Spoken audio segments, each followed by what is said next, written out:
Imagine a teenage scavenger roams a nuclear wasteland, his only companion a telepathic dog who can smell women from miles away.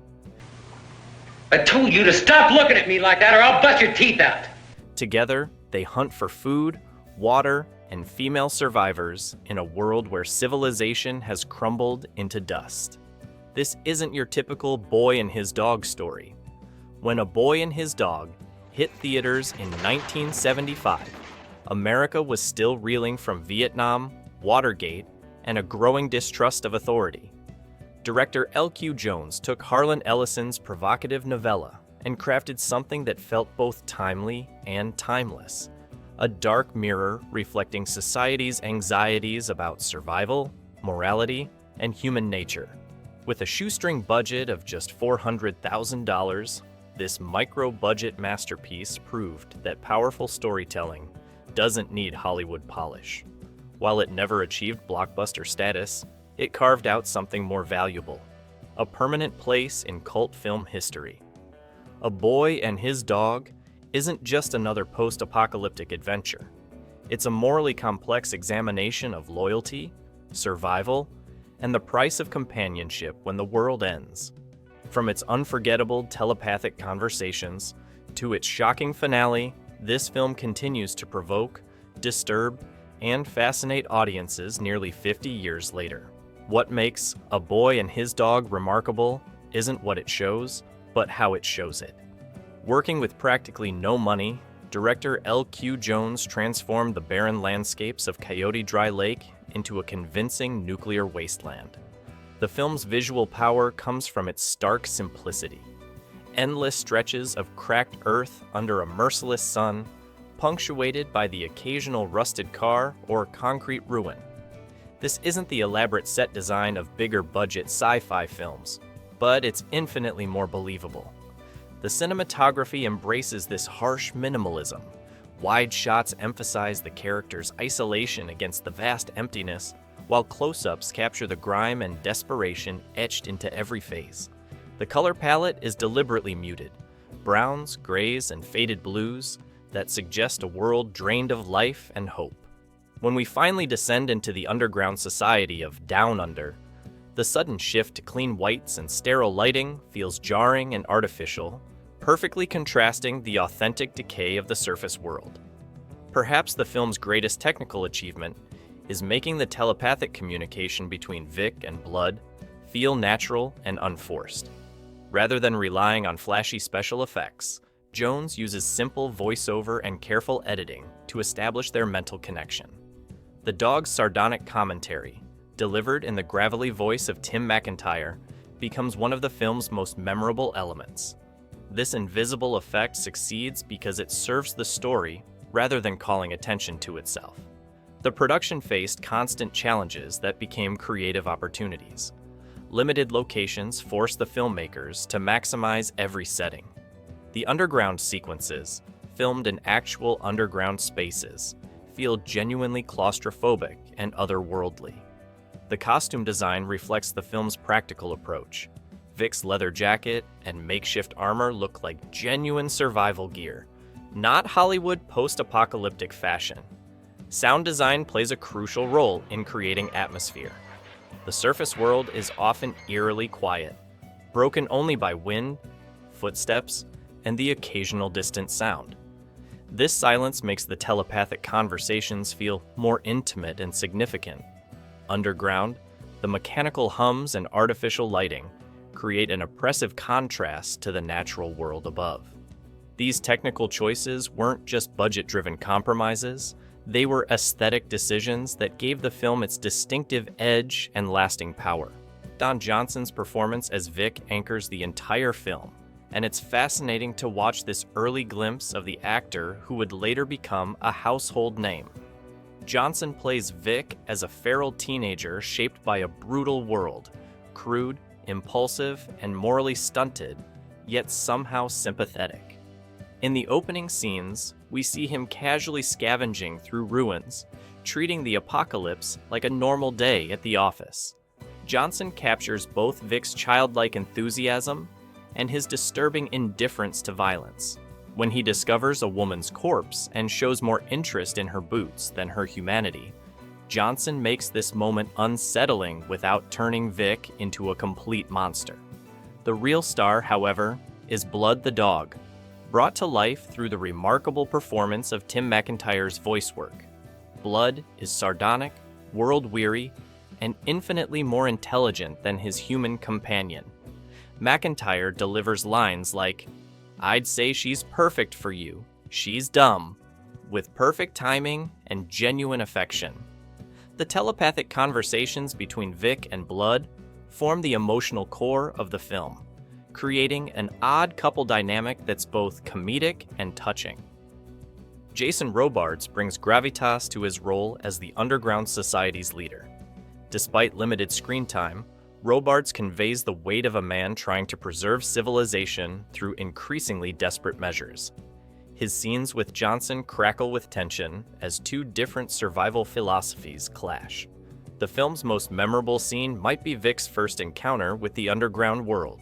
Suddenly transported from the wasteland into a sterile, retro-futuristic society, Johnson's bewilderment feels genuine. The contrast between his rough surface manner and the underground dwellers' artificial politeness creates both comedy and social commentary. The relationship between Vic and Blood drives every major plot point. Their bond transcends typical pet owner dynamics. They're partners, friends, and each other's only family. When Blood warns Vic about the dangers of trusting the underground woman Quilla June, their conflict feels like a genuine relationship dispute rather than plot mechanics. The controversial ending brings all these character dynamics to a head. Without spoiling it, Vic faces a choice between human companionship and loyal friendship. Johnson's performance in this final scene is crucial.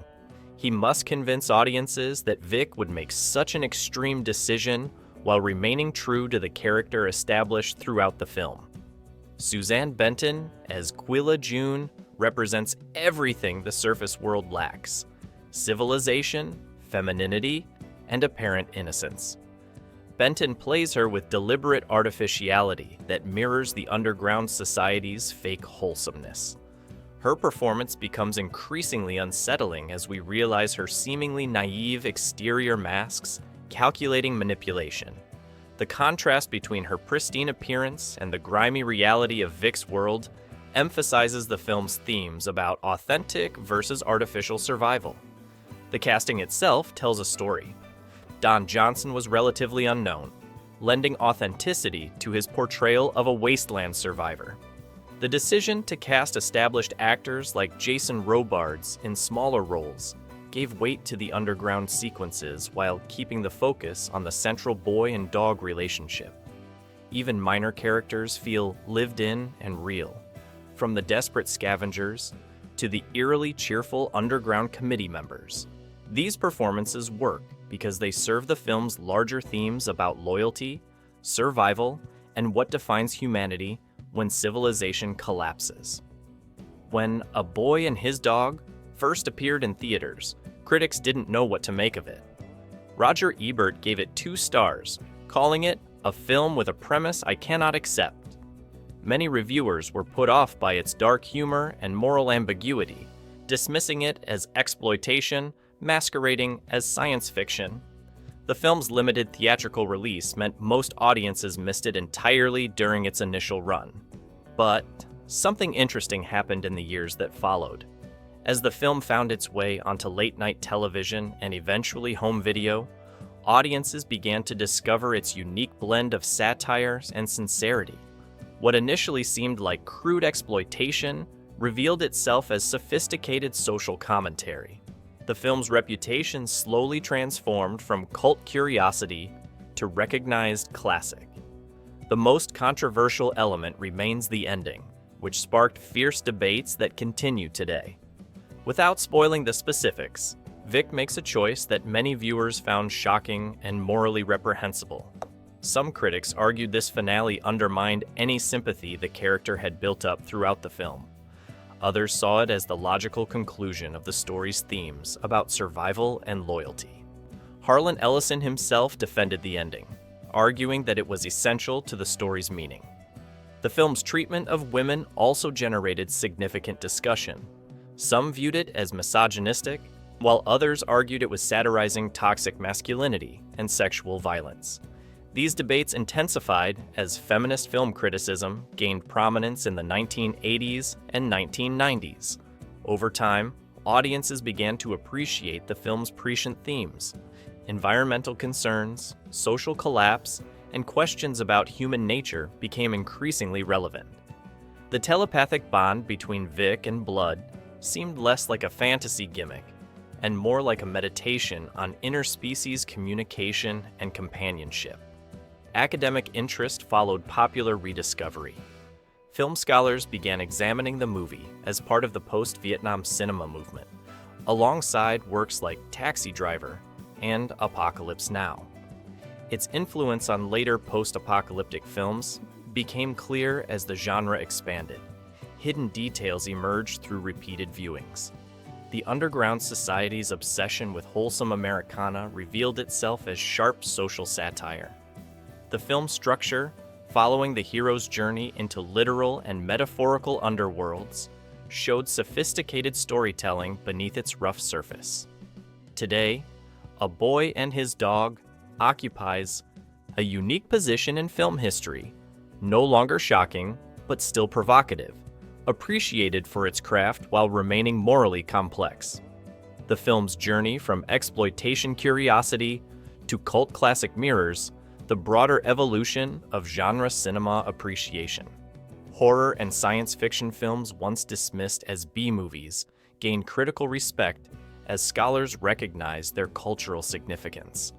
A Boy and His Dog benefited from this shift, with critics reassessing its dark humor as sophisticated satire rather than crude shock value. International reception varied significantly. European critics, more accustomed to morally ambiguous cinema, appreciated the film's complexity earlier than American audiences. French critics, in particular, championed it as an example of American cinema's potential for philosophical depth within genre constraints. The rise of home video culture proved crucial to the film's rehabilitation.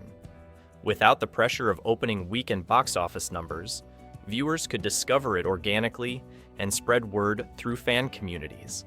Science fiction conventions became key venues for the film's reputation, with fans defending its artistic merits and debating its controversial elements. Modern streaming availability has introduced the film to viewers who approach it without historical baggage, often appreciating its prescient themes about environmental collapse and social breakdown. These contemporary audiences frequently focus on its dark comedy and unique narrative structure rather than being shocked by elements that seemed transgressive in 1975. The fingerprints of A Boy and His Dog are all over the post-apocalyptic genre that followed. George Miller has acknowledged its influence on the Mad Max series, particularly in depicting the casual brutality of wasteland survivors.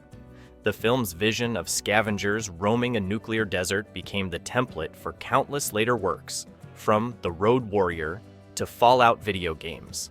More specifically, the telepathic bond between human and animal companion became a recurring motif in science fiction. Films like The Last Unicorn and even E.T.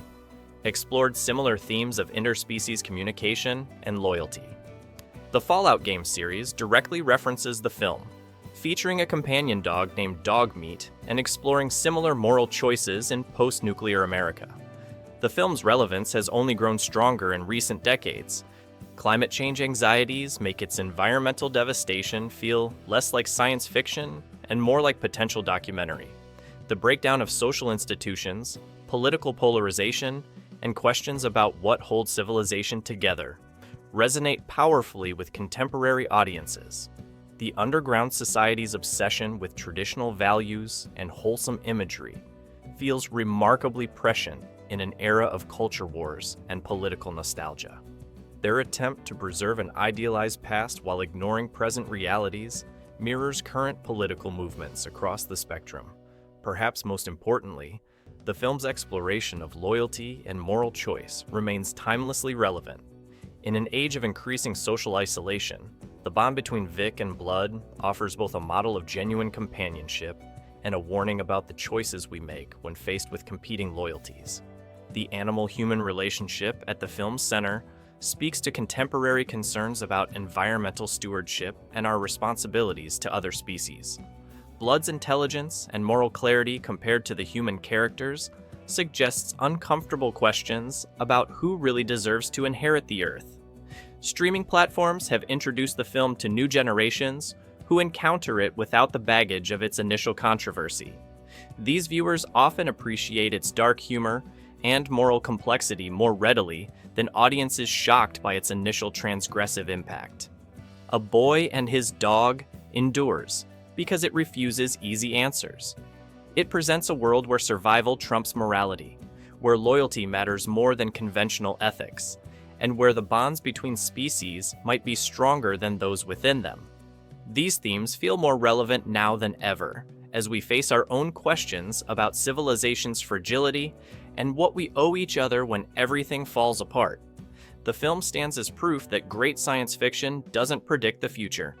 It illuminates the present by showing us ourselves in extremis. A Boy and His Dog isn't just entertainment, it's a mirror reflecting our deepest fears about loyalty, survival, and what it means to be human when everything we know crumbles away. Its uncomfortable questions about civilization and companionship feel more urgent today than they did in 1975. What do you think? Does the film's controversial ending justify its means, or does it cross a line that undermines everything that came before? Have you seen its influence in other post-apocalyptic stories? Share your thoughts in the comments below. And if you enjoyed this deep dive into cult cinema, hit that subscribe button for more explorations of films that dared to be different.